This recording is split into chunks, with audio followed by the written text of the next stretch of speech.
అదిగో అక్కడ కేతిరెడ్డి వెంకటరామరెడ్డి అని ఉన్నాడు. బాబు గారి గురించి ఫారిన్ కంట్రీల్లో ప్రజలు అప్పట్లో ఏటనుకునేవారు పోసగుచ్చినట్లు ఎవరెత్తున్నారు.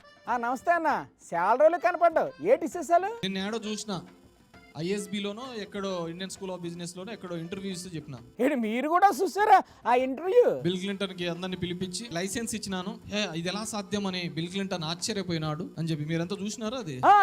చూసాం. ఆ రోజుల్లోనే బిల్ క్లింటన్ కే లైసెన్స్ ఇచ్చాడంటే దట్ ఈజ్ బాబు గారు సత్తా అండ్ టాలెంట్ అన్నా. ఆ తర్వాత బిల్ క్లింటన్ ఏటన్నాడన్నా? ఆశ్చర్యపోయి అతను మిగతా దేశం వాళ్ళతో అందరితో చెప్పినాడంట, ఆంధ్రప్రదేశ్ లో ఇలా జరిగింది అని చెప్పేసి. మిగతా వాళ్ళతో ఏటి చెప్పుంటారన్నా? ఆంధ్రప్రదేశ్ లో రాష్ట్రంలో ఉన్న ఒక ముఖ్యమంత్రి నాకు డ్రైవింగ్ వస్తుందో లేదో తెలుసుకోకుండా కూడా నాకు డ్రైవింగ్ లైసెన్స్ ఇచ్చినాడు. మన దేశంలో అయితే ఇట్లాంటి వాళ్ళని జైల్లో వేపిస్తామయ్యా అని చెప్పి దిస్ ఇస్ టూ మచ్ అన్న. ఏంటి డ్రైవింగ్ లైసెన్స్ ఇవ్వడం కూడా తప్పేనా? ఎవడైనా చేస్తాడయ్యా, నాకు అర్థం కావట్లే. అసలు నాకు అర్థం కావట్లేదు అన్న, డ్రైవింగ్ లైసెన్స్ ఇస్తే తప్పేటి? డ్రైవింగ్ లైసెన్స్ అంటే టెస్ట్ చేయాలా, వానికి వచ్చా రాదా, రైట్ హ్యాండ్ డ్రైవింగ్, వాళ్ళకి లెఫ్ట్ హ్యాండ్ డ్రైవింగ్. అంటే డ్రైవింగ్ లైసెన్స్ ఇవ్వాలంటే డ్రైవింగ్ వచ్చి ఉండాలా?